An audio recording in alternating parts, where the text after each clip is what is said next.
My name is Olivia, and I am 32 years old. I spent years working late nights, taking on extra shifts, and sacrificing my own comfort just to build a secure future. I believed in hard work, in love, in marriage, and I believed that my husband Ryan was my partner in all of it. I was wrong. I still remember the night it all started. Ryan came home late, a smug smile on his face as he tossed his jacket onto the couch. "Babe, I need to talk to you about something," he said, sitting beside me. I looked up from my laptop. "Sure, what is it?" He hesitated for a second before exhaling.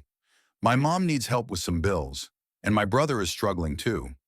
I was thinking, since we have some savings, we could help them out." It was not a question, it was a statement. My stomach twisted. "Ryan, we worked hard for that money. We have our own goals, our own future. We cannot just give it away." His smile faltered. "Come on, Olivia. They are family." I should have known then. I should have seen it coming. Because that was the night my husband decided that my sacrifices were not ours. They were his to give away. At first I tried to convince myself that it was just a one-time thing. Ryan had always been close to his family, and I understood wanting to help them. But soon it became clear that this was not about kindness. It was about control. The first time he withdrew money without telling me, I let it slide. "It was just a small amount," he said with a shrug. "I thought you would not mind." But then it happened again, and again. One afternoon I checked our joint account and felt my stomach drop. Thousands of dollars were missing. When I confronted Ryan, he rolled his eyes. "My mom needed a little extra for her medical bills, and Jake needed money for his new business. It is not a big deal. We will make it back." "We?" I asked, my voice shaking. "Ryan, I am the one working 12-hour shifts while you manage your projects that never go anywhere. That money was for our house, our future." He scoffed. "Oh, come on, Olivia. You are overreacting. Money comes and goes. Family is forever." Family. That was his excuse for everything. Then came the little comments. His mother, Susan, started making snide remarks whenever we visited. "It is so wonderful that Ryan is such a good son, always taking care of his family." Not all women understand the importance of family, do they, Olivia? His brother, Jake, acted as if I were some villain for questioning where the money was going. "You are lucky to have a husband who actually cares about people, Olivia. A lot of men would not be so generous." And Ryan, he just sat there smiling, like he was the hero of some grand story. But the worst part? My own husband started treating me like a burden instead of a partner. I would come home from work exhausted, only to find him lounging on the couch, scrolling through his phone. "What is for dinner?" he would ask, as if I were a maid instead of the person keeping our entire life together. I stopped buying nice things for myself. Every extra penny I earned seemed to vanish, going straight to his family. When I tried to set boundaries, Ryan laughed. "You are being selfish." Selfish. For wanting control over my own hard-earned money. For wanting a say in how our future was shaped. I realized then, I was not his wife. I was his paycheck. And something inside me snapped. I was done being used. It was time for Ryan to learn exactly what it felt like to have everything taken from him. The breaking point came on a cold Friday evening. I had just finished a brutal week at work and was looking forward to a quiet night. But when I walked through the front door, I noticed something was off. The living room was empty, the lights dimmed, and the house was eerily quiet. Then I heard voices, muffled laughter and clinking glasses, coming from the dining room. I stepped inside and felt my stomach drop. Ryan, his mother, his brother, and their wives were seated around the table, enjoying an elaborate feast. Expensive wine bottles sat half empty, and platters of gourmet food were spread across the table. I had never seen this much luxury in our home. "Oh, Olivia," Susan smiled as she noticed me. "We were just celebrating." "Celebrating what?" I asked, my voice low. Jake grinned. "My business launch." "Business launch?" My heart pounded. "With what money?" Ryan finally turned to face me, the lazy smile on his lips making my skin crawl. "Relax, babe. I just took care of it." I already knew the answer, but I pulled out my phone anyway, quickly opening our bank app. And there it was. The balance was nearly empty. "Ryan!" My voice shook. Tell me you did not, he sighed, standing up as if I were being unreasonable. Jake needed the investment, Olivia. It is family. We will figure it out. Something inside me snapped. No, Ryan, I will not figure anything out, because I am done. The entire room went silent. Susan set her wineglass down with a loud clink. Olivia, dear, there is no need to overreact. Money is just money. Just money? I let out a sharp, bitter laugh. This was my savings. My hard-earned money that I worked for while your son sat at home doing nothing. Ryan scoffed. You are being dramatic. We are married. What is mine is yours, and what is yours is mine. I stepped forward, gripping the back of a chair. No, Ryan. What is mine is yours, and what is yours is yours. That is how it has always been, but not anymore. Jake leaned back, smirking. What are you going to do? Leave? You have nothing now. And that was the moment I realized he was right. I had nothing. Ryan had drained our savings, left me with nothing but a pile of bills and broken promises. I felt trapped, powerless, but only for a moment. Then a chilling calm settled over me. They thought they had won. They thought I was stuck, that I would just accept it like I always had. But they had underestimated me. I had nothing left to lose, and that made me dangerous. I gave Ryan one last look, a small smile forming on my lips. Enjoy your dinner, because this is the last time any of you will eat at my expense. And with that, I walked away, already formulating my plan. Because if they thought they had taken everything from me, they were about to find out exactly what it felt like to lose it all. I left the house that night with nothing but my purse and my car keys. But I was not defeated. If Ryan thought he had taken everything from me, he was about to find out just how wrong he was. The first thing I did was freeze our joint bank account. Since my name was on it, I had the legal right to stop any further withdrawals. It would not bring back what he had already stolen, but it would prevent him from taking more. Then I checked my personal credit card. Thankfully, I had kept a separate account that Ryan had no access to. Step one was complete. Next, I reached out to a lawyer. I needed to know exactly where I stood legally, and I wanted to hit Ryan where it hurt. After explaining everything, my lawyer assured me that I had a strong case. Not only had Ryan misused our marital funds, but because I was the sole earner, I could prove financial exploitation. That meant I could file for spousal fraud and asset recovery. Step two was in motion, but I was not just going to take him to court. I wanted to destroy his illusion of control before the legal battle even began. So I started playing the part of the broken, defeated wife. I acted like I was giving up, like I was too exhausted to fight. Ryan, his mother, and Jake took the bait immediately. They assumed I was too weak to do anything about what they had done. And that was exactly what I wanted them to believe.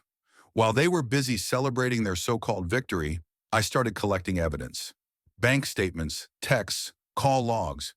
Everything that proved Ryan had been siphoning money out of our accounts to support his family while I worked to keep our household afloat. Then I made sure he dug his own grave. One evening I called him, pretending to be in tears. Ryan, I do not know what to do. I cannot afford rent on my own. Can you send me some money? He chuckled. Olivia, babe, you will figure it out, just like you always do. Please, Ryan, I whispered. Just $500 to get me through the month. Oh, Liv, he said mockingly. I am not an ATM. Besides, you should have thought about that before you stormed out. Perfect. I had recorded every single word. By the time my lawyer and I filed the case, I had all the proof I needed to ensure that Ryan would not just lose the money, he would lose everything. But I was not done yet. I contacted Jake's so-called business investors and exposed exactly how he had acquired his startup capital, by stealing from his brother's wife. Investors do not take kindly to fraud, and within a week, Jake's funding collapsed. His business launch turned into a complete disaster. One by one, the pieces of their empire crumbled. Ryan received the legal notice just as his mother and brother were begging him for more money. I imagined the look on his face as he read it. The realization that I was not just walking away, I was taking back what was mine. He had played me for years, believing I was weak, believing I would always put him and his family first. But now it was my turn to take control, and I was just getting started. The day of the court hearing arrived, and I walked into the room with my head high. Ryan sat across from me, shifting uncomfortably in his chair, while his mother and Jake whispered furiously beside him. The arrogance that once radiated from them was gone, replaced by nervous glances and clenched jaws. They knew they were losing. My lawyer presented the case flawlessly. Every piece of evidence was laid out. The bank statements showing the withdrawals, the messages proving Ryan had been giving my money to his family, and the recorded call where he had mocked me for asking for help. Then came the moment I had been waiting for. "Ms. Olivia," my lawyer said, turning toward me, "could you please confirm who was the primary earner in this marriage?" I met Ryan's eyes. I was. "And who was responsible for managing the finances?" I was. "Did Mr. Ryan contribute equally to the expenses, as expected in a partnership?" I let the silence stretch. "No, he did not. He spent my money on his family while I worked long hours to keep our home afloat. And when I confronted him, he laughed at me." The judge studied Ryan. "Mr. Ryan, do you have any defense?" Ryan stammered, flipping through papers. "Your Honor, this is just a misunderstanding. She left. She abandoned the marriage." My lawyer smirked, placing a document in front of the judge. "This is the financial breakdown of Mr. Ryan's expenditures. The plaintiff did not abandon the marriage. She was forced out after being financially drained and emotionally manipulated." Ryan's face turned red. His mother shook her head in disbelief.